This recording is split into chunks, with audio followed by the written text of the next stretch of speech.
ఇప్పుడు మీరు బీఆర్ఎస్లోనే ఉన్నారా, లేకపోతే వేరే పార్టీల వైపు చూస్తున్నారా? నా గమ్యం ఇప్పుడు ప్రజెంట్ గమనం ప్రతిదీ బీఆర్ఎస్లో. కాంగ్రెస్ నుంచి బయటకు పంపించి వేయబడినటువంటి బక్కా జడ్సన్ను పరామర్శించడానికి వెళ్ళారు మీరు. ఎలక్షన్ ముందు మాట్లాడతాం కానీ ఎలక్షన్ అయిపోయిన తర్వాత దాని గురించి మాట్లాడము అన్నట్టుగా బిహేవ్ చేసింది కాంగ్రెస్ ప్రభుత్వం. బీఆర్ఎస్ నేతగా ఉండి మీకు అవసరమా? పార్టీలో లేనిపోని ఇష్యూస్ వస్తాయి అనేటువంటిది ఎప్పుడు ఆలోచించలేదా? ఆయన కాంగ్రెస్లో ఉన్న లోటుపాట్లను ఎత్తి చూపితేనే కదా ఆయన సస్పెండ్ చేశారు. అంటే కాంగ్రెస్ లోటుపాట్లు ఉన్నాయి. కాంగ్రెస్లో విద్యార్థుల తరపు వకాల్తా పుచ్చుకోనికి నైతిక అర్హత, నైతిక బాధ్యత టీఆర్ఎస్కు ఉందా అసలు? ఇదే నిరుద్యోగుల తరపున ఎవరొచ్చి మాట్లాడారు? రియాజ్ వచ్చి మాట్లాడారు, బల్మూరి వెంకట్ వచ్చి మాట్లాడారు, రేవంత్ రెడ్డి మాట్లాడారు. ఎలా ఉంది అసలు కాంగ్రెస్ పాలన? ఎలా ఉంది? మహిళలంతా చాలా భద్రత ఒడిలో సేద తీరుతున్నారా లేదా?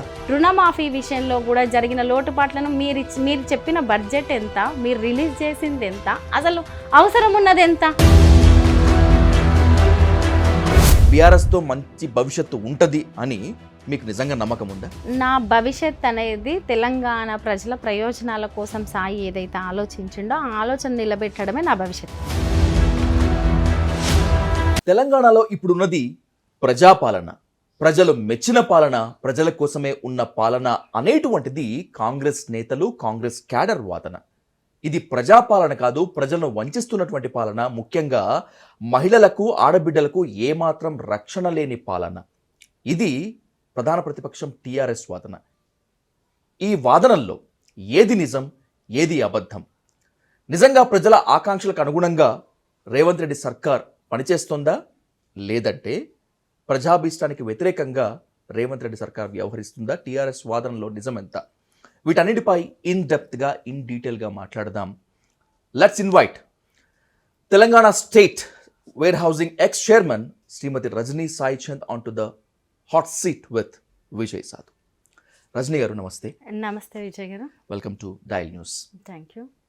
ఇంతకీ ఇప్పుడు మీరు బీఆర్ఎస్లోనే ఉన్నారా, లేకపోతే వేరే పార్టీల వైపు చూస్తున్నారా? నేను ఎటు చూడట్లేదు. నేను బీఆర్ఎస్ పార్టీలోనే ఉన్నాను, ఉంటాను. నా గమ్యం ఇప్పుడు ప్రజెంట్ గమనం ప్రతిదీ బీఆర్ఎస్లోనే. మీ మూమెంట్స్, మీ కార్యకలాపాలు మొత్తం అంతా కూడా బీఆర్ఎస్తో అనుసంధానంగానే ఉన్నాయి, ఒప్పుకుంటాను. కానీ రీసెంట్గా కాంగ్రెస్ నుంచి బయటకు పంపించి వేయబడినటువంటి బక్కా జడ్సన్ను పరామర్శించడానికి వెళ్ళారు మీరు. అది ఏంటి అసలు? ఆ స్టెప్ అర్థం కాలేదు.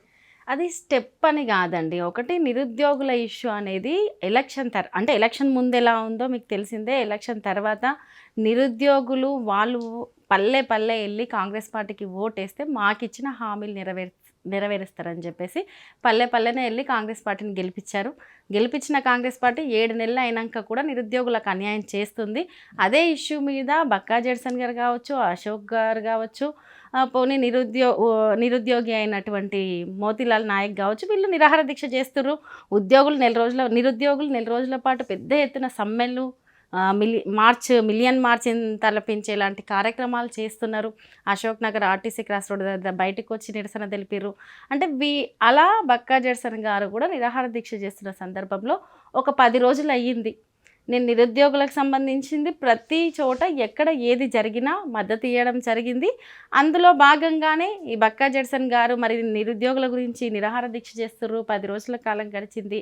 ఆరోగ్యం ఎలా ఉందని పరామర్శించడానికి వెళ్ళాను. చాలా సీరియస్ కండిషన్లో కనిపించారు. మాట ఉలుకు పలుకు లేని కండిషన్లో కనిపించారు. అక్కడ పోలీసులు కూడా ఎటువంటి రెస్పాన్స్ లేకుండా బయట ఉండడము, కనీసం ఒక డాక్టర్ వచ్చి హెల్త్ కండిషన్ ఏంది తెలుసుకోకపోవడము. ఇంతకుముందు దీక్ష చేస్తే చూసాం ఎలా ఉంటారు, ఏంటి, ప్రభుత్వాలు ఎలా దిగి వస్తాయి, పోనీ మాట్లాడతాయి, ఆ వ్యక్తితో సంప్రదింపులు ఎవరో ఒక నాయకులు చేస్తారు. అటువంటిది ఏది లేకుండా చాలా మొండిగా ప్రాణం ఉండింది, పోతే పోయింది. ఆ సమస్య గురించి ఎలక్షన్ ముందు మాట్లాడతాం కానీ ఎలక్షన్ అయిపోయిన తర్వాత దాని గురించి మాట్లాడము అన్నట్టుగా బిహేవ్ చేసింది కాంగ్రెస్ ప్రభుత్వం. పలకరించడానికి వెళ్ళాను. అక్కడ కండిషన్ని బట్టి నేను మూవ్ కావడం జరిగింది. మీ చొరవ, మానవత్వంతో స్పందించినటువంటి తీరు ఖచ్చితంగా అభినందనీయం, ప్రశంసనీయమే. కానీ రాజకీయాల్లో మానవత్వానికి కూడా కొన్ని చోట్ల కులము, మతము, స్వార్థపు రంగు పులుముకుంటుంది. కాంగ్రెస్ బహిష్కృత నేత దీక్ష చేస్తుంటే కాంగ్రెస్ వాళ్లే పట్టించుకోనప్పుడు బీఆర్ఎస్ నేతగా ఉండి మీకు అవసరమా? పార్టీలో లేనిపోని ఇష్యూస్ వస్తాయి అనేటువంటిది ఎప్పుడు ఆలోచించలేదా? ఒకటి మానవత్వం అనేది రాజకీయాల్లో ఉండదు అంటే అటువంటి మనుషులు దేనికి పనికిరారని నేను అనుకుంటాను. ఒకటి మనకు ఆ యాంగిల్ ఉంటేనే మనం సమస్యను అర్థం చేసుకోగలుగుతాం. ఎవరి సమస్యనైనా, చివరికి ప్రజా సమస్యనైనా సరే. అదే లేకపోతే మనం ఏ సమస్యను మనం ఆ దృష్టితోటి చూడము, స్పందించము. అయితే ఇప్పుడు కాంగ్రెస్ సరే, బక్కా జడ్సన్ గారు కాంగ్రెస్ వాది, కానీ ఆయన కాంగ్రెస్లో ఉన్న లోటుపాట్లను ఎత్తి చూపితేనే కదా ఆయనను సస్పెండ్ చేశారు. అంటే కాంగ్రెస్ లోటుపాట్లు ఉన్నాయి, కాంగ్రెస్లో లోటుపాట్లు ఉన్నాయి, ఇప్పటి నాయకత్వం సరిగ్గా పనిచేయట్లేదు, చాలా జెన్యూన్ ఇష్యూ అయిన నిరుద్యోగుల గురించి నేను దీక్ష చేస్తున్నా అన్నప్పుడు అటువంటి పర్సన్ని పలకరించడానికి రాజకీయ పార్టీలతో అతీతంగా ఎవరైనా మద్దతు తెలపొచ్చు, ఎవరైనా వెళ్ళి పలకరియొచ్చు, ఎవరైనా ఆ సందర్భంలో అలాగే స్పందిస్తారు. నేను అలాగే స్పందించాను. బక్కా జడ్సన్ స్వార్థం నిండినటువంటి వ్యక్తి, అందుకే కాంగ్రెస్ పార్టీ నుంచి బయటకు పంపించేశాం, ఇది వాళ్ళ వాదన.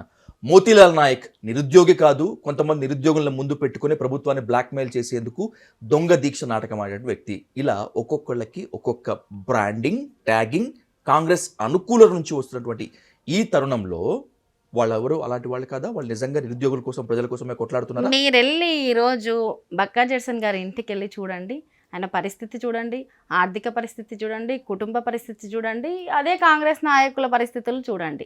ఎవరైతే ఈ పర్సన్ గురించి మాట్లాడుతున్నారో వాళ్ళ ఎట్లుంది పరిస్థితి, రాజకీయాలను బేస్ చేసుకొని వాళ్ళ జీవన విధానం ఎలా ఉంది, పోని వాళ్ళు చేసిన పనులు ఎలా ఉన్నాయి, అంటే ఏ పార్టీ అన్నా అయి ఉండొచ్చండి. ఇక్కడ పార్టీల గురించి మాట్లాడట్లేదు. ఒక లోపాన్ని ఎత్తి చూపితే, లేదు పార్టీలో కష్టపడ్డ వాళ్ళకి అన్యాయం జరిగిందని మాట్లాడితే సస్పెండ్ చేయడం ఒక ఎత్తు అయితే, దాంట్లో ఒక కాజ్ కోసం కొట్లాడుతున్న పర్సన్ ఉంటే ఉన్నాడు, పోతే పోయిండు అన్నట్టు ప్రవర్తించిన తీరు కరెక్టా? అటువంటి పర్సన్ అది ఎవరన్నా కావచ్చు, ఏ పార్టీ అన్నా కావచ్చు, ఎవరన్నా సస్పెండ్ చేసి ఉండొచ్చు. కానీ ఒక కాజ్ కోసం కొట్లాడుతుండని చెప్పి వెళ్ళి పలకరించడమో, లేకపోతే ఒక చిన్న సరే అంబులెన్స్ని పిలిపించాం, అది చిన్న సాయమే, అటువంటిది చేయడం కరెక్టా? అంటే ఏ నాయకులు ప్రజలకు అవసరము, మాటలు మాత్రమే చెప్పే నాయకులు కావాలా, లేదు ఒక పెట్టుబడిగా రాజకీయాన్ని చూసే నాయకులు కావాలా, ఏ పార్టీలో ఉన్నప్పటికీ కూడా ప్రజా సంక్షేమం ముఖ్యం అనుకునే నాయకులు కావాలో ప్రజలు తేల్చుకోవాలి ఫస్ట్. అలా విమర్శించే వాళ్ళందరూ వాళ్ళ అవకాశవాదులు కాబట్టి ఇటువంటి పర్సన్స్ విమర్శిస్తారని నేను అనుకుంటున్నాను. నిరుద్యోగుల గురించి మాట్లాడే అర్హత టీఆర్ఎస్కు ఏ మాత్రమూ లేదు. జాబ్ క్యాలెండర్లు వేయలేదు, నోటిఫికేషన్ల గురించి పట్టించుకోలేదు, కొలువులు లేకలా కొట్లాడుతున్నటువంటి వాళ్ళే దేశద్రోహులుగా చూశారు అనే విమర్శ టీఆర్ఎస్ బలంగా మోస్తోంది. కొన్ని సందర్భాల్లో అది నిజం కూడా. ఇలాంటి సిచ్యువేషన్స్లో విద్యార్థుల తరపు వకాల్తా పుచ్చుకోనికి నైతిక అర్హత, నైతిక బాధ్యత టీఆర్ఎస్కు ఉందా అసలు? ఖచ్చితంగా ఉంది. ఎందుకంటున్నానంటే, ఒకటి బీఆర్ఎస్ పార్టీ అనేది నేను ఇన్ని పనులు చేశాను, లేకపోతే ఇన్ని ఉద్యోగాలు ఇచ్చాను, ప్రభుత్వ రంగంలో కల్పించిన ఉపాధి కావచ్చు, ప్రైవేట్ రంగంలో కల్పించినవి కావచ్చు, దేన్ని ఎక్స్పోజ్ చేసుకోలేదు, చెప్పుకోలేదు. ఎక్కువ శాతం దాని మీద కాన్సన్ట్రేషన్ చేసి పెద్ద పెద్ద యార్డ్లో ఇంకేదో చేయలేదు. సరే, చిన్న చిన్న లోటుపాట్లు జరిగినాయి, లోపం లేదు అనట్లేదు. ఆ లోటుపాట్లకే కదా ప్రజలు ఈరోజు ఒక తీర్పు ఇచ్చారు. దాన్ని సరిదిద్దుకుంటేనే కదా ఒక రాజకీయ పార్టీకి మనుగడ ఉంటుంది. అలాగే అందులో భాగంగానే అదే నిరుద్యోగులు ఇవే పోస్టులు గనక బీఆర్ఎస్ పార్టీ గ్రూప్ 2, గ్రూప్ 3 విషయంలో 80 పెంచారు. మరి 780 ఇచ్చారు, ప్రకటించారు పోస్టులు. సో 700 బీఆర్ఎస్ పార్టీ ఇంతకుముందు 700 ఇచ్చింది. మరి అటువంటప్పుడు 80 కోసం ఆమె ఇంకొట్లాడింది. వీళ్ళు ఇయ్యని ఈ జాబ్ క్యాలెండర్ కోసం ఆమె ఇంకొట్లాడింది. వీళ్ళు ఉట్టిగానే మాటలకేనా ఈ 2 లక్షల ఉద్యోగాలు. మరి ఊరూరు వెళ్ళి ఇంటింటికి వెళ్ళి మాకేమవసరం ఈ రాజకీయాలు, మాకు కావాల్సింది ఉద్యోగం అని కదా, దాని గురించి కదా మేము వీళ్ళకి రాజకీయంగా సపోర్ట్ చేసాం. మళ్ళీ ఇదే కాంగ్రెస్ పార్టీ ఇన్ని హామీలు వచ్చిన తర్వాత కూడా ఆ జాబ్ క్యాలెండర్ చూడండి ఎలా ఉంది. పోనీ 1:100 నిష్పత్తిలో ఏమైనా ఇచ్చిర్రా? గ్రూప్ 1 అనేది, లేకపోతే గ్రూప్ 2, గ్రూప్ 3 పెంచలేదు పోస్టులు. ఇవన్నీ కూడా మరి ఇది బీఆర్ఎస్ పార్టీ చేస్తుండే. దానికోసం మేము ఇంత పెద్ద యుద్ధం చేయడం ఎందుకు అనేది నిరుద్యోగుల వాదన. మీరు అన్న దాంట్లో వాస్తవం ఉంది, నిరుద్యోగులు అన్న దాంట్లో కూడా వాస్తవం ఉంది. బక్కా జడ్సన్ అయినా, సింధు రెడ్డి అయినా, మోతీలాల్ నాయక్ అయినా, మహేందర్ అయినా, ఇలా ఎవరు నిరుద్యోగుల తరపున మాట్లాడినా కూడా వీళ్ళంతా ప్రభుత్వాన్ని బ్లాక్మెయిల్ చేసేందుకే ఈ విధమైనటువంటి పద్ధతులు చేస్తున్నారు. కొంతమంది నిరుద్యోగుల్ని మూట కట్టుకొని స్వలాభం కోసం ఈ యాక్షన్ చేస్తున్నారు అనేటువంటిది కాంగ్రెస్ వాదన. నిజంగా ఇలాంటి వ్యక్తులని టీఆర్ఎస్ పెంచి పోషిస్తుందా రేవంత్ సర్కార్ను కూల్ చేయటానికి, లేకపోతే నిరుద్యోగుల్లో రేవంత్ రెడ్డి ప్రభుత్వం పైన అసంతృప్తి తీసుకొచ్చేందుకు? టీఆర్ఎస్ పార్టీ గనక ఇప్పుడున్న బీఆర్ఎస్ పార్టీ గనక అట్లా పెంచి పోషిస్తే ఈరోజు కాంగ్రెస్ పార్టీ అధికారంలోకి రాకుంటుండే. ఒకటి, బీఆర్ఎస్ పార్టీ లక్ష్యము తెలంగాణను ఒక బంగారు తెలంగాణ చేయడము, లేదు తెలంగాణ పునర్నిర్మాణంలో భాగం అవ్వడమే. అయితే ఈరోజు కాంగ్రెస్ పార్టీ ఏంటంటే అధికారం ముందు మీరు ఇలాగే ఉన్నారా, మరి అదే అధికారం ముందు ఇదే నిరుద్యోగుల తరపున ఎవరొచ్చి మాట్లాడారు?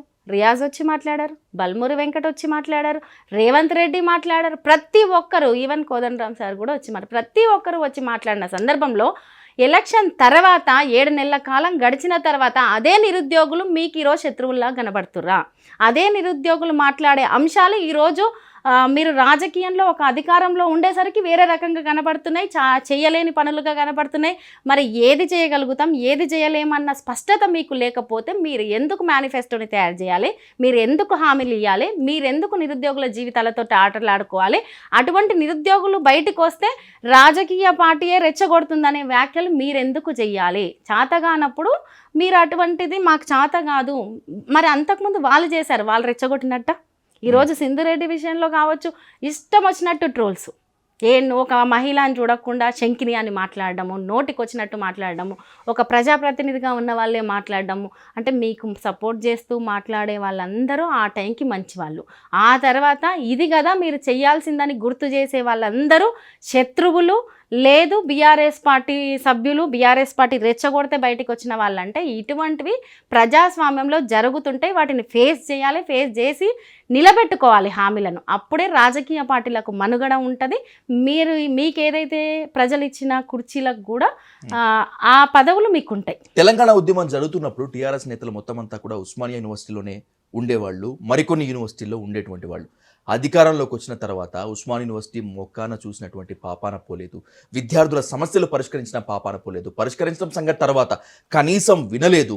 ఉస్మానియా యూనివర్సిటీ సెంటనరీ సెలబ్రేషన్స్లో కేసీఆర్ అసలు మాట్లాడలేదు, అశోక్ నగర్కి పోలేదు, కోచింగ్ సెంటర్లకు పోలేదు. ఇలా చెప్పుకుంటూ పోతే ఎన్నో ఎన్నో ఎన్నో వైఫల్యాలు.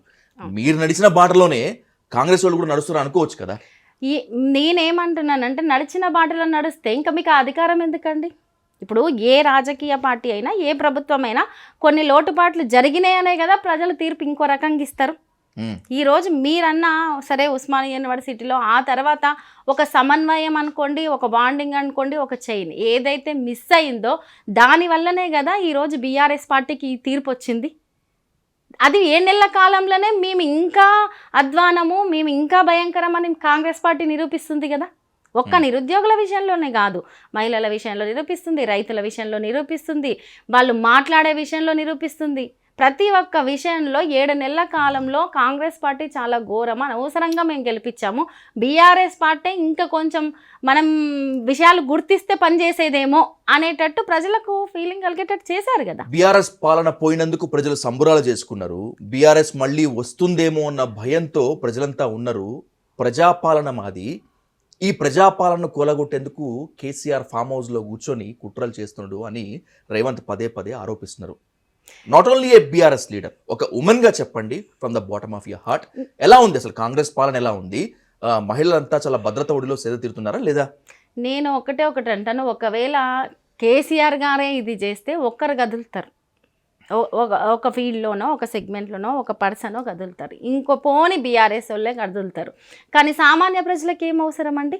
సామాన్య ప్రజలు ఎలక్షన్ వచ్చే ముందు మిగతా వాళ్ళ నిత్యం వాళ్ళకుండే సమస్యలు, లేకపోతే వాళ్ళ జీవన విధానంలో వాళ్ళు ఎన్నో విషయాల పట్ల స్ట్రగుల్ పడుతూ ఉంటారు. దాంట్లో ప్రభుత్వాల పట్ల ఒక 7 నెలల కాలంలో తిరగబడుతున్నారు అంటే మీరు అర్థం చేసుకోండి. ఒకటి. రెండవది, ఈరోజు ఇంతకుముందు చూస్తే మనం ఫ్రెండ్లీ పోలీస్ అనే వర్డ్ తెలంగాణలో మొట్టమొదటిసారి కేసీఆర్ గారి హయాంలో విన్నాం.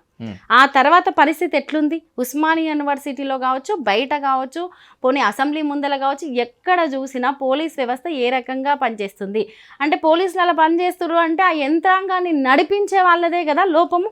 వాళ్ళదేముందండి, ఉద్యోగం ఆర్డర్స్ ఏ వస్తే ఆ రకంగా పనిచేస్తారు. సో బీఆర్ఎస్ పార్టీతో సంబంధం లేకుండా 10 ఏళ్ల బీఆర్ఎస్ పార్టీలో లోటుపాట్లను వెతికి మేము ఒక రాక్షస పాలనను తెచ్చుకున్నామని ప్రజలు ఫీల్ అవుతున్నారు. ఒకటి.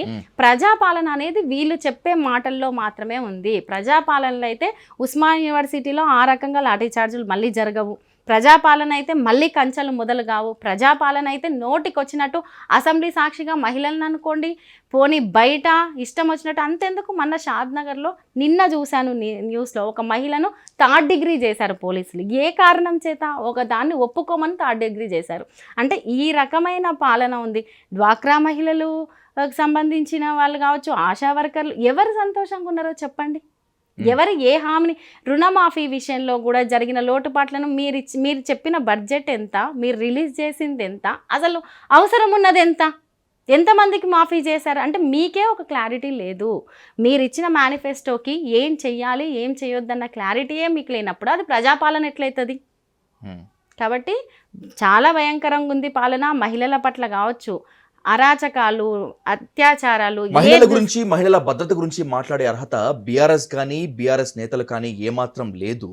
మహిళల గురించి మాట్లాడాల్సి వస్తే మేమే మాట్లాడతాం, మేమే కొట్లాడతాం, మహిళల్ని ఎలా గౌరవించుకోవాలో మాకు తప్పితే ఇంకెవరికి తెలియదు అని చెప్పి సీఎం రేవంత్ రెడ్డి నిండు అసెంబ్లీ సాక్షిగా అంటున్నారు కూడా.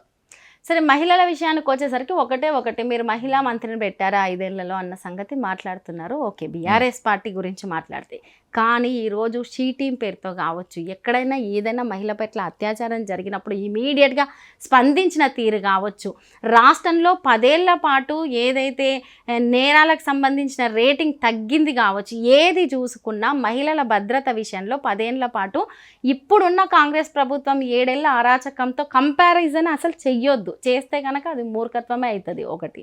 రెండవది, ఈరోజు అత్యాచారాలు పెరిగినాయి, పసిపిల్లల మీద అఘాయిత్యాలు పెరిగినాయి, భూతగాథల పేరుతో ఇష్టం వచ్చినట్టు కొట్టుకోవడం పెరిగింది, రాజకీయ కక్షలు పెరిగినాయి, రోడ్డు మీదకి ఇష్టం వచ్చినట్టు నిరుద్యోగులు వస్తే రాటీ ఛార్జీలు పెరిగినాయి. అంటే వీటన్నిటిని బేస్ చేసుకుంటే 10 ఏళ్ల పాటు ఏ రోజు పోలీస్ వ్యవస్థను చూసి భయపడ్డది లేదు.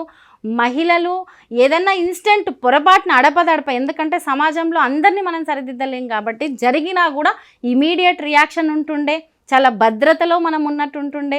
పోలీస్ కంట్రోల్ రూమ్ చూసుకున్నా, ఏది చూసుకున్నా, ఏ వ్యవస్థను చూసుకున్నా చాలా నిబద్ధంగా పనిచేసిన తీరును 10 ఏళ్లలో చూసాం. రైతులు సంతోషంగా లేరని మాట్లాడతారు, పోనీ ఉద్యోగులు సంతోషంగా లేరని మాట్లాడతారు, మహిళలు సంతోషంగా లేరు. అంటే ఈ రకమైన వ్యాఖ్యలు చేయడానికే తప్ప కాంగ్రెస్ పార్టీ 10 ఏళ్ల కాలంలో వీళ్ళు సంతోషంగా లేరు, వాళ్ళు సంతోషంగా లేరు, ఇది లేదు అది లేదని నోటికొచ్చింది మాట్లాడడం తప్ప ప్రాక్టికల్గా వాళ్ళకి అధికారం ఉంది, వాళ్ళ చేతుల్లో లెక్కలు ఉన్నాయి. నేషనల్ గవర్నమెంట్ కూడా అన్ని లెక్కల్ని బయట పెడుతుంది, ప్రతి సంవత్సరం బయట పెడతారు. సో ఏ రకంగా మన తలసరి ఆదాయం పెరిగింది, ఏ రకంగా నేర రేటు తగ్గింది, ఏ రకంగా వ్యవసాయం పెరిగింది, వరి ధాన్యం విషయంలో, అది ప్రతి ఒక్కటి మీ చేతుల్లో లెక్కలు ఉన్నాయి. బయటికి తీయండి, మాట్లాడండి, అసెంబ్లీ సాక్షిగా చెప్పండి. అది కాదు, నోరు తెరిస్తే నిందించాలి, నోరు తెరిస్తే కేసీఆర్ని అనాలి, నోరు తెరిస్తే కేటీఆర్ గారిని అనాలి, నోరు తెరిస్తే హరీష్ రావు గారిని అనాలి, టాపిక్ డైవర్ట్ చేయాలి. ఇవన్నీ ఒక డైవర్షన్ పాలిటిక్స్. ఎలక్షన్ ముందల ఏదో ప్రజలు ఒక రకమైన మేనిఫెస్టో, వాళ్ళు ఇచ్చిన మేనిఫెస్టోలకు కావచ్చు, లేదు హామీలకు కావచ్చు, కొంత ప్రలోభపడ్డ మాట వాస్తవం తెలంగాణలో. ఈ రోజు అవి నెరవేరవు అన్న సంగతి కూడా అందరికీ తెలుస్తుంది. కనీసం ఉన్నాయన్న ఉంచితే బాగుండు అనే పరిస్థితిలో. ఈ 7 నెలల కాలంలో నిజంగా కాంగ్రెస్ సర్కార్ మీద ఆ స్థాయిలో వ్యతిరేకత వచ్చిందా? బీఆర్ఎస్ ఉంటే బాగుండు అని చెప్పి అని నిజంగా ప్రజలు అనుకుంటున్నారా? ఏదో వేసాము 5 ఏళ్ళు భరించాలి అనే దాంట్లో ప్రజలు ఉన్నట్టు కనబడుతుంది. ఎవరైతే కాంగ్రెస్ శ్రేణులు ఉన్నారో, అంటే కాంగ్రెస్ శ్రేణులు అంటే నేను వ్యక్తుల గురించి మాట్లాడట్లేదు, ప్రతి వ్యక్తి గురించి నాయకులు, వాళ్ళకి ఏంటంటే ఒక 10 ఏళ్ల కాలం మనం చూసాం, అధికారం కోసం చూసాం, మనకు వచ్చింది అనే దాంట్లో తప్ప సామాన్య ప్రజలందరూ ఇది ఉంది, ఇగో వీళ్ళు ఇచ్చిన ఈ హామీ నెరవేరింది, లేకపోతే అంతకుముందున్న పథకాలు కంటిన్యూ అవుతున్నాయి, అంతకుముందున్న సంక్షేమం కంటిన్యూ అవుతుంది, అభివృద్ధి కంటిన్యూ అవుతుంది అనేటట్టు ప్రజలు లేరు. ప్రజలు కూడా చాలా ఇబ్బందికర పరిస్థితుల్లోనే ఉన్నారు. ఒకవేళ నిజంగా మళ్ళీ బీఆర్ఎస్ ప్రజల్లోకి వెళితే ఆ స్థాయిలో స్పందన వస్తుందా లేదా అనేటువంటి విషయము నిజంగా ప్రజలు తెలుస్తారు. అసెంబ్లీలో మేము ఓవర్ యాక్షన్ చేస్తాము, ప్రజా సమస్యలపై పరిష్కరించకుండా మేము నిరసనలు వాటి మీదవి చేస్తాము, దాన్ని జనాల్లోకి తీసుకొని వెళ్ళేటువంటి బాధ్యత మీరు చూడండి అని చెప్పి అసెంబ్లీకి ముందు ఎమ్మెల్యేలు మొత్తం టీఆర్ఎస్ భవన్లో ఏమైనా మీటింగ్ పెట్టుకున్నారా? వాళ్ళు దాన్ని చేసిన ప్రకారమే ఇక్కడ లోకల్ క్యాడర్ మొత్తం అట్లా చేస్తుందా? ఇప్పుడు ఒక్క విషయం అండి, అసెంబ్లీలో ఇది మాట్లాడాలి దీని గురించి ఇది అనేది ఎవ్వరు ఏ పార్టీ సబ్జెక్ట్ బేస్డ్గా మాట్లాడుకుంటారు. ప్రజలకు ఏది అవసరం అది. ఈ రోజు వరకు కాంగ్రెస్ పార్టీ నాయకులు మాట్లాడేది చూడండి, బీఆర్ఎస్ పార్టీ నాయకులు మాట్లాడేది చూడండి. ఒకసారి విషయం ఎప్పుడైతే లేదు అనుకున్నప్పుడు వ్యక్తిగతంగా ఏదంటే అది విమర్శించడము, లేదు సామెతలు చెప్పడము, లేదు ఇంకోటి ఇగో ఈ రాష్ట్రానికి కావాల్సింది ఇది, ఈ రంగంలో రాష్ట్రానికి ఈ రకమైన అభివృద్ధి చేస్తాము, ఈ రంగం ఏ విషయంలో క్లారిటీ ఉందండి?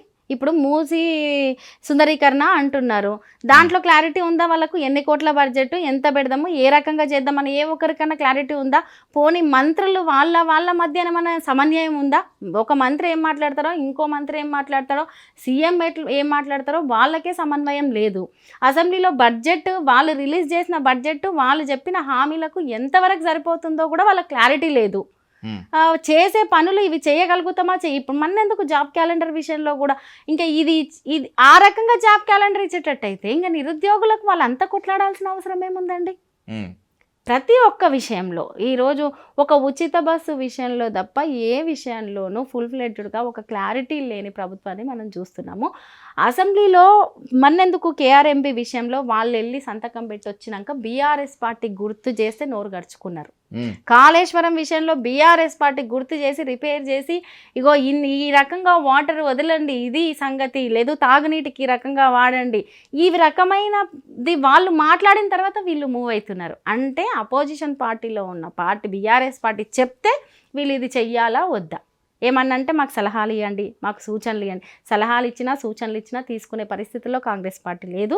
వ్యక్తిగత విమర్శనలు లేదంటే దూషణలు, నోటికొచ్చినట్టు మాట్లాడడం, ఎవరైనా ప్రజలకు ఇది తప్పు ఇది కరెక్టు అని చెప్తే ఎక్కడ మళ్ళీ బీఆర్ఎస్ పార్టీ సైడు పబ్లిక్ అంతా అదవుతారో అని టాపిక్ని డైవర్ట్ చేసే విధంగా మాట్లాడడం, నోటికి వచ్చినట్టు మాట్లాడడం, నెగిటివ్ మీన్స్ పాజిటివ్ మాటలు కాకుండా పబ్లిక్ నెగిటివ్ మైండ్ సెట్ వచ్చేటట్టు మాట్లాడడం, ఇది కాంగ్రెస్ పార్టీ చేస్తుంది. తెలంగాణలో మహిళలకు ఫ్రీ బస్ జర్నీ ఇచ్చారు, ఇది అనేక సత్ఫలితాలను ఇస్తుంది, మహిళలు మొత్తం అంతా హర్షం వ్యక్తం చేస్తున్నారు అనేటువంటిది కాంగ్రెస్ స్టేట్మెంట్. కానీ దీని మీద మీమ్స్ వస్తున్నాయి. ఒకళ్ళు ఎల్లిపాయ పొట్టు తీస్తారు, ఒకళ్ళు ఏమో చార్మినార్కి పోయి ఛాయ్ దాదామంటారు, ఇంకేదో వడియాలు పెట్టుకుంటారు. ఈ మీమ్స్ వెనుక, ఈ సర్కాస్టిక్ వీడియోస్ వెనుక ఓ బలమైన సోషల్ మీడియా పనిచేస్తుంది. ఆ బలమైన సోషల్ మీడియాని టీఆర్ఎస్ నడిపిస్తోంది అనేది కాంగ్రెస్ ఆరోపణ. ఒకటండి, ఈరోజు సోషల్ మీడియా విషయానికి వచ్చేసరికి కొన్ని అంశాలు వీళ్ళు నడిపించడం వాళ్ళు నడిపించడం అని ఏమి ఉండదండి. సహజంగా బయటకు వెళ్తే ఎవరి చేతిలో ఫోను ఉంది, వీడియో తీయడము, పార్టీ మీద అభిమానం ఉన్న వాళ్ళు, లేదు పాజిటివ్గా అనిపించిన వాళ్ళు పాజిటివ్ది పెడతారు, నెగిటివ్గా అనిపించిన వాళ్ళు నెగిటివ్ పెడతారు. కాంగ్రెస్ పార్టీలో కూడా ఈ పార్టీకి ఆ పార్టీకి అని సంబంధం లేకుండా ప్రతి పార్టీలో కూడా ఆ పార్టీకి సంబంధించిన మంచి విషయాలు పెడుతున్న వాళ్ళు ఉన్నారు, నెగిటివ్ విషయాలు పెడుతున్న వాళ్ళు ఉన్నారు, ప్రజలకు ఉపయోగపడే విషయాలు పెడుతున్న వాళ్ళు ఉన్నారు, ప్రజలు తిట్టుకుంటున్న అంశాలు పెడుతున్న వాళ్ళు కూడా ఉన్నారు. కానీ స్పెసిఫిక్గా దాన్ని పెంచి పోషించడం అనేది బీఆర్ఎస్ పార్టీలో లేదు. బీఆర్ఎస్ పార్టీలో అరే ప్రజలకు మేము మంచి చేశాము, ఇగో ఈ రకంగా నష్టం జరుగుతుంది, ఆడగో కొట్టుకుంటున్నారు. ఎవరన్నా బయటికి వెళ్ళిన సందర్భంలో కొట్టుకున్న విషయము కామన్ పబ్లిక్ బయట పెడితే దాన్ని సోషల్ మీడియా వేదికగా పంచుకుంటున్నారు. అంతే తప్పితే ఈరోజు అంటే ఒక టెక్నాలజీ రంగంలో కావచ్చు, సాఫ్ట్వేరు, ఐటీ, దీంట్లో కేటీఆర్ గారికి ఉన్న ఫేమ్ అనేది లేదు, పనిచేసిన విధానం ప్రతి ఒక్కరికి తెలిసే. దాన్ని బేస్ చేసుకొని ఈరోజు సోషల్ మీడియాలో కేటీఆర్ గారు ఇంటర్నేషనల్ లెవెల్లో ఆయన వాయిస్ ఏ రకంగా వినిపిస్తున్నారు అనేది కూడా అందరికీ తెలిసిందే. దాన్ని టార్గెట్ చేస్తూ కాంగ్రెస్ పార్టీ మాట్లాడుతుందే తప్ప ఇదేదో దానికోసం ఒక టీంను దానికోసం స్పెసిఫిక్గా కాన్సన్ట్రేషన్ చేసి వీళ్ళనేదో చెయ్యాలనేది ప్లాన్గా చేసేవి కాదు కదండి. ఈరోజు బస్సులో ఒక ఇద్దరు కొట్టుకుంటుంటే పోయి కొట్టుకోమని ఒకరు చెప్పేది కాదు. అది ఆడ సందర్భం జరుగుతుంది, జరిగిన సందర్భాన్ని ఎవరో ఒకరు పెడతారు, పెట్టిన సందర్భాన్ని నచ్చిన వాళ్ళు అదే ఇట్లా జరిగింది ఏంది ఇది ఏంది అని స్పందిస్తారు. స్పందించకుండా కామన్గా ఉండే వాళ్ళు ఉంటారు. సోషల్ మీడియాలో ప్రతి అంశం తిరుగుతూనే ఉంటుంది. మీరు అన్నట్లు నిజంగా కాంగ్రెస్ పైన ఆ స్థాయిలో వ్యతిరేకత ఉంటే, రేవంత్ రెడ్డి సర్కార్ నిజంగా ప్రజా వ్యతిరేక విధానాలను అవలంబిస్తూ ఉంటే టీఆర్ఎస్ ఎమ్మెల్యేలు అసెంబ్లీలో నిలదీయొచ్చు. వాళ్ళకి ఉన్నటువంటి ది గోల్డెన్ ఛాయిస్ కూడా, వాళ్ళందరికన్నా కూడా కేసీఆర్ వచ్చి నిలదీయచ్చు. కానీ కేసీఆర్ ఫామ్ హౌస్లో నుంచి బయటకు రావట్లే, ఏదో చుట్టపు చూపుగా వచ్చినట్లు వస్తారు పోతారు. కేసీఆర్ అసెంబ్లీకి ఎప్పుడు వస్తారు అనేటువంటిది ఒక న్యూస్, కేసీఆర్ అసెంబ్లీకి వచ్చిండ్రు అనేటువంటిది ఒక న్యూస్. ఏం మీ సార్ ఫామ్ హౌస్ నుంచి కదలడా? అసెంబ్లీకి వచ్చి ప్రజా సమస్యలను గలమెత్తడా, నిలదీయరా? ఒకటి ఇక్కడ ఎమ్మెల్యేలు అడిగిన దానికే వీళ్ళ దగ్గర ఆన్సర్ లేదు. రెండవది హరీష్ రావు గారు అడిగిన దానికే ఆన్సర్ లేదు. కేటీఆర్ గారు అడిగిన దానికి ఆన్సర్ లేదు. ఇక్కడ వీళ్ళు ఈ సమస్యల గురించి కాకుండా వ్యక్తిగతంగా మాట్లాడడం తప్ప సమస్యల గురించి మాట్లాడడానికి అసెంబ్లీ అనేది రూట్ ఎప్పుడో తప్పిపోయింది. అసెంబ్లీలో చర్చలు జరుగుతున్నాయి, కానీ అసెంబ్లీ అనేది వ్యక్తిగత విషయాలకు నోటికొచ్చినట్టు మాట్లాడుకోవడానికి మాత్రమే అసెంబ్లీ ఉన్నట్టు క్రియేట్ చేశారు. అయితే కేసీఆర్ గారు ఒక ఫామ్ హౌస్ అనేది క్రియేట్ చేశారు. ఎలక్షన్ ముందు క్రియేట్ చేశారు, ఇప్పుడు క్రియేట్ చేశారు. కేసీఆర్ గారు మొన్న బడ్జెట్ సమావేశాల సందర్భంగా బడ్జెట్ పెట్టినప్పుడు వచ్చారు కదా, బడ్జెట్ విషయం గురించి ఆయనకున్న ఐడియా, ఆయనకున్న ఆలోచన ఖచ్చితంగా కేసీఆర్ గారు బయటికి వచ్చారు, మాట్లాడుతున్నారు అంటే అది తెలంగాణ ప్రజా ప్రయోజనాలను ఒక స్థాయికి తీసుకెళ్లేటట్టు ఉంటుంది. ఆ రకంగానే ఈ 10 ఏళ్ల పాటు పనిచేశారు. విమర్శలు ఉన్నాయండి, ఏ రాజకీయ పార్టీ అయినా 100% ఫుల్ ఫ్లెడ్జ్డ్గా ఇది జరిగింది, ప్రజలు ఏదో అద్భుతమైన అది అన్నది ఉండదు. ఇది ఒక నిరంతర ప్రక్రియ. ఆ నిరంతర ప్రక్రియలో భాగంగా ఈ 10 ఏళ్ల పాటు అద్భుతంగా వేరే రాష్ట్రాలు కూడా తెలంగాణ సైడు చూసే విధంగా, దేశం కూడా తెలంగాణ అభివృద్ధిని చూసి ఆశ్చర్యపోయే విధంగానే పనిచేశారు. ఎక్కడున్నా, ప్రగతి భవన్లో ఉన్న, ఫామ్ హౌస్లో ఉన్న, ఇంకెక్కడున్నా కేసీఆర్ గారి ఆలోచన కావచ్చు, పని విధానం ఆ రకంగానే ఉంది. ఈరోజు కేసీఆర్ గారు ఈ రకంగా వ్యక్తిగత విమర్శలు చేసుకోవడానికో, లేకుంటే సమాధానం లేని ప్రశ్నలు వాళ్ళు ఏదైతే ప్రశ్నలు వేస్తుంటే సమాధానం చెప్పలేని పరిస్థితుల్లో ఉన్నప్పుడు కేసీఆర్ గారు ఆడ వచ్చారా రాలేదా ఇది కాదు అంశం. అసలు హరీష్ రావు గారు మాట్లాడుతున్న దానికి సమాధానం చెప్పండి, కేటీఆర్ గారు మాట్లాడుతున్న దానికి సమాధానం చెప్పండి. వస్తారు, వచ్చే టైం వచ్చినప్పుడు మీరు రెడీగా ఉండండి సమాధానం చెప్పడానికి.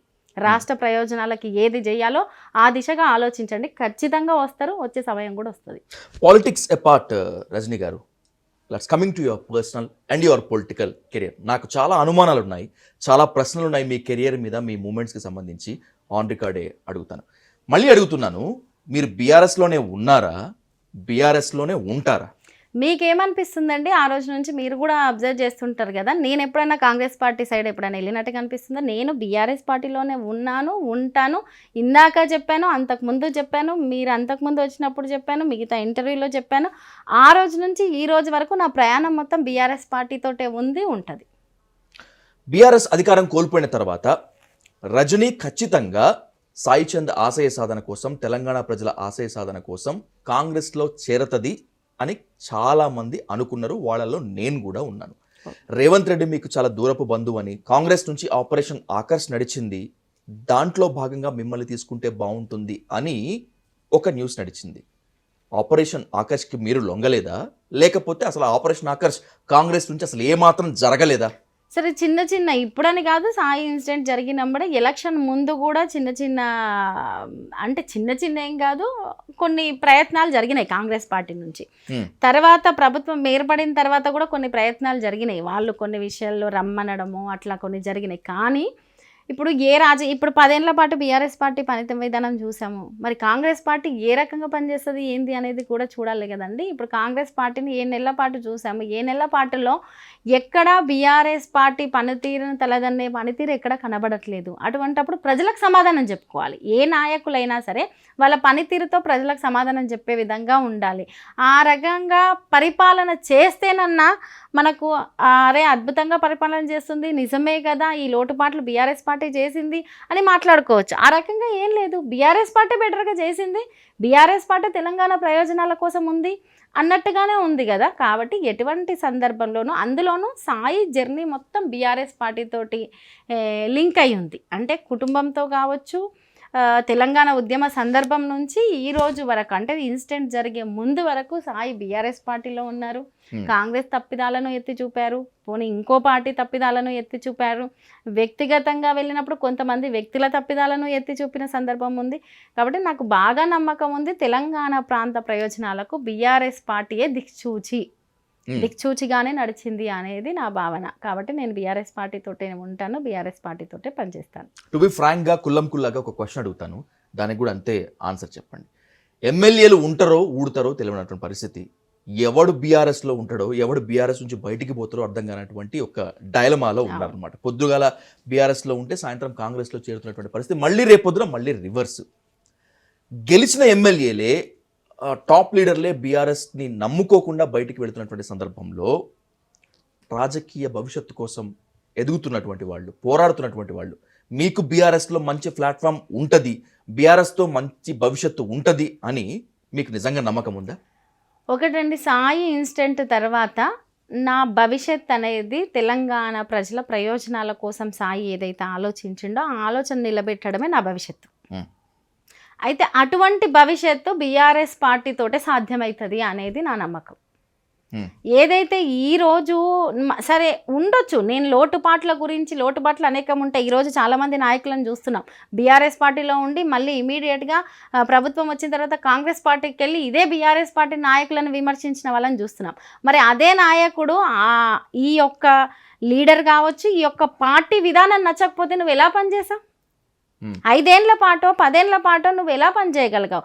ప్రభుత్వం మారంగానే పనిచేయలేకపోవడానికి కారణాలు ఏంటి అంటే నీ వ్యక్తిగత ప్రయోజనాలే కదా.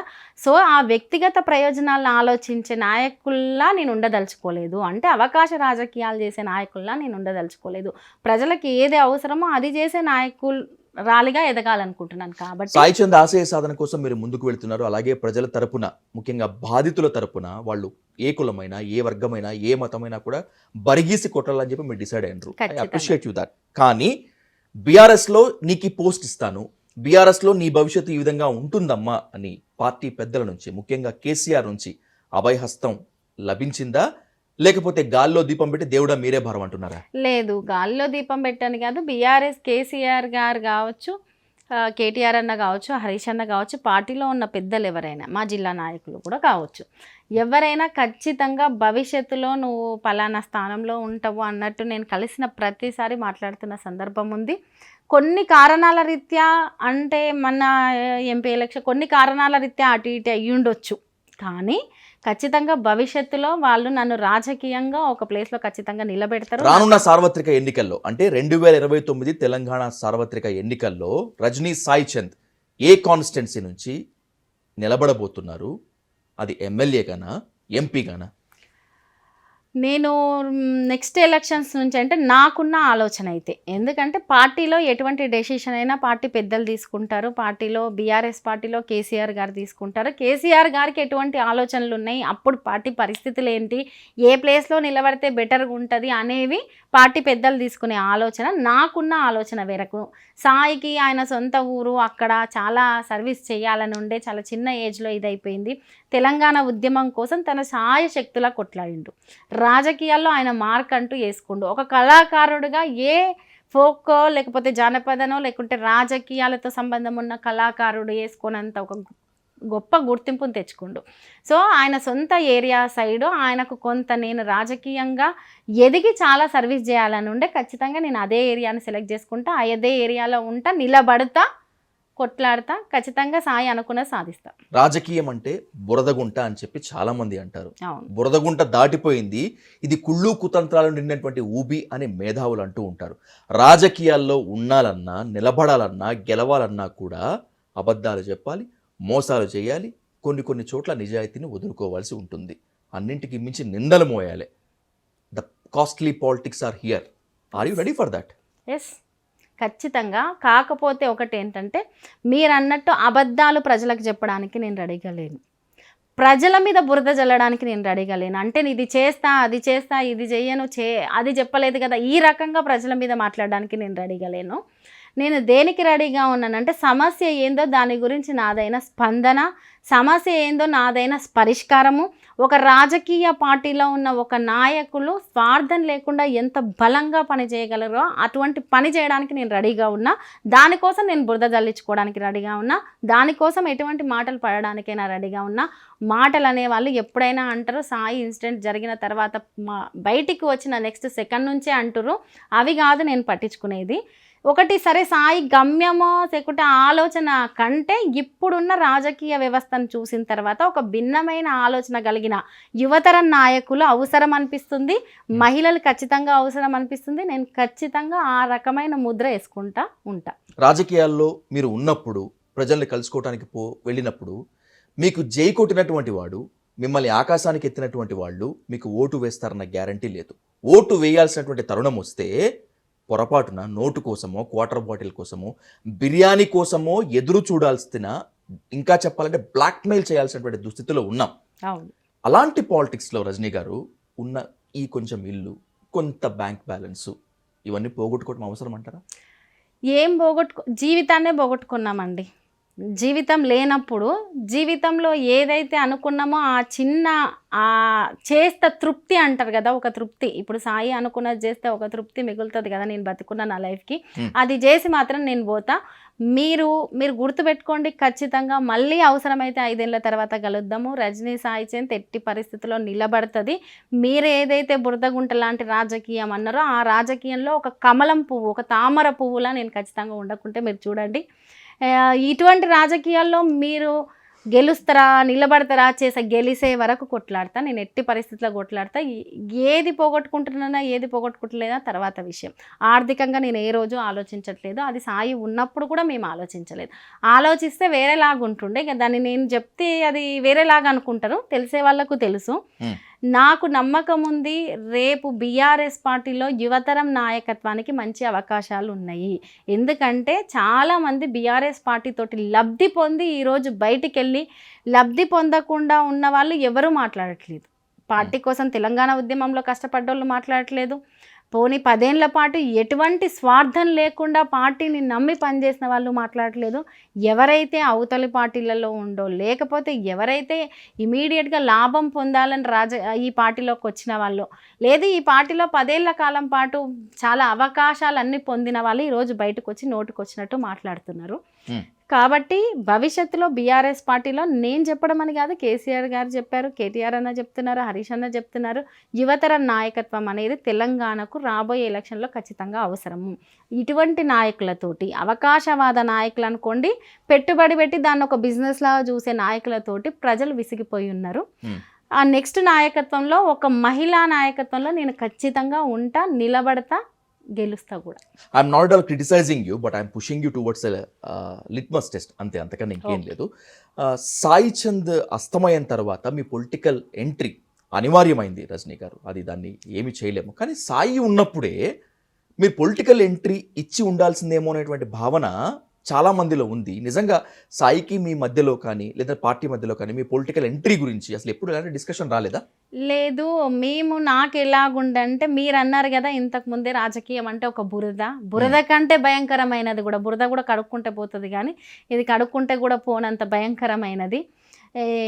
సో నాకు ఆ రకమైన దృష్టి ఉండే అప్పుడున్న నా మైండ్ సెట్కి. అటువంటిది ఒక మెన్ ఫేస్ చేయడమే చాలా కష్టము. మేము ఒక కుటుంబంలో, అంటే అట్లని కాదు, రాజకీయాల్లో ఈరోజు వచ్చిన మహిళలందరూ కుటుంబ పద్ధతిలో పెరిగి వచ్చి ఉన్నప్పటికీ కూడా అనివార్యత వల్ల వచ్చిన వాళ్ళే చాలామంది ఉన్నారు. సో కాబట్టి ఖచ్చితంగా రావాలా ఇదా అది అనే ఆలోచన మాకెప్పుడూ లేదు, మాకు ఇంట్రెస్ట్ కూడా లేకుండే. కుటుంబాన్ని జాగ్రత్తగా చూసుకోవాలి, పిల్లల్ని జాగ్రత్తగా చూసుకోవాలి, బిజీగా ఉంటాడు కాబట్టి సాయి తనకి ఏమన్నా నీడ్స్ ఉంటే నేను ఒక వైఫ్గా హెల్ప్ చేసి పెట్టాలి, చిన్న వర్క్ అంతే ఇంటర్నల్గా అనేది మాత్రమే ఉండే. అక్కడక్కడ తెలిసిన వాళ్ళు, అంటే నా గురించి తెలిసిన వాళ్ళు, ఆలోచన తెలిసిన వాళ్ళు సాయికి సలహాలు ఇచ్చేవాళ్ళు.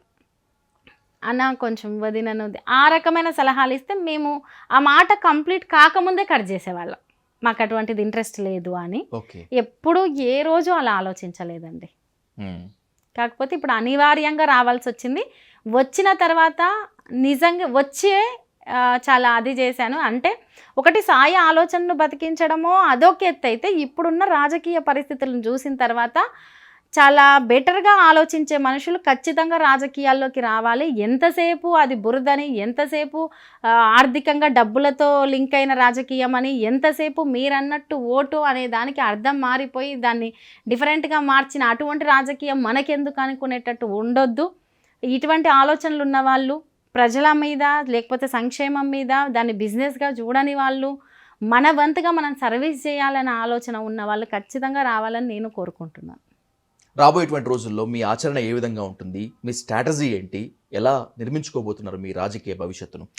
ప్రజల్లోకి వెళ్తామండి, ప్రజలతో ఉంటాము. ఒకటి కాంగ్రెస్ పార్టీ పనితీరును చూసాము, ఈ నెలల కాలం నుంచి చూసాము. నేను కూడా మొదట ఒక 5-6 దాదాపు 6 నెలల వరకు నేనేం ఎక్కువ తక్కువ మాట్లాడలేదు కాంగ్రెస్ పార్టీ గురించి కూడా. ఎందుకంటే ఎవరికైనా సమయం ఇవ్వాలి, ఏ రాజకీయ పార్టీకైనా తను చేసే పనితీరు ఏంటి అనేది తెలుసుకోవడానికి, లేదు అడ్మినిస్ట్రేషన్ అర్థం చేసుకోవడానికి, అంత మూవ్ కావడానికి కొంత టైం తీసుకుంటుంది. కాబట్టి ఒక 6 నెలల కాలం పాటు ఎటువంటిది మాట్లాడలేదు. ఎప్పుడైతే నిరుద్యోగుల ఇష్యూ, ఎప్పుడైతే ఇప్పుడు ఫర్ ఎగ్జాంపుల్ అందరూ బయటకు వచ్చి ధర్నాలు చేస్తున్న క్రమంలో, మాకు ఇచ్చిన హామీలు నెరవేర్చట్లేదని ఏదైతే నిరుత్సాహంగా మాట్లాడుతున్న క్రమంలో నేను బయటికి రావడం జరుగుతుంది, వాయిస్ చేయడం జరుగుతుంది. ముఖ్యంగా రాష్ట్ర వ్యాప్తంగా మాట్లాడినప్పటికీ నేను కాన్సన్ట్రేషన్ చేసేది మాత్రం మెయిన్గా ఉమ్మడి పాలమూరు జిల్లాలో. ఉమ్మడి పాలమూరు జిల్లాలో మా ఏరియా, నేను ఇంతకుముందు కూడా చెప్పాను, ఖచ్చితంగా రాబోయే రోజుల్లో కొద్ది రోజుల తర్వాత ఇప్పుడు రాష్ట్ర వ్యాప్తంగా నన్ను పిలిచిన వాళ్ళు నాకు అంటే ఏదాని కార్యక్రమానికి ఇన్వైట్ చేయొచ్చు, లేదు ఏదైనా సహకారం నాకు తోచినంత వరకు నేను మూవ్ అవుతున్నా, చేస్తున్నా. రేపు ఆ ఏరియాలో నా మార్క్ ఉండేటట్టు భవిష్యత్తులో చూస్తారు. ఏం చేస్తా అనేది చెప్పను, చేసి చూపిస్తా. రైట్, మనం మాట్లాడుకున్నట్లుగానే రాజకీయం అనేటువంటిది పద్మవ్యూహం. ఆ పద్మవ్యూహంలోకి మీకు ఇష్టం లేకపోయినా కూడా వచ్చారు. వచ్చిన తర్వాత అలా అలా ఉండిపోకుండా మీ మార్క్ క్రియేట్ చేసుకునేందుకు ప్రయత్నిస్తున్నారు. ఖచ్చితంగా ప్రత్యామ్నాయం కావాలి, ప్రత్యామ్నాయం రావాలి.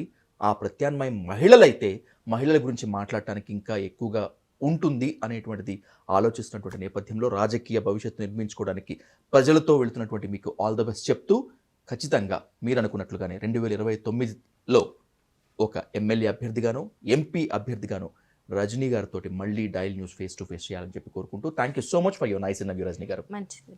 Thank you.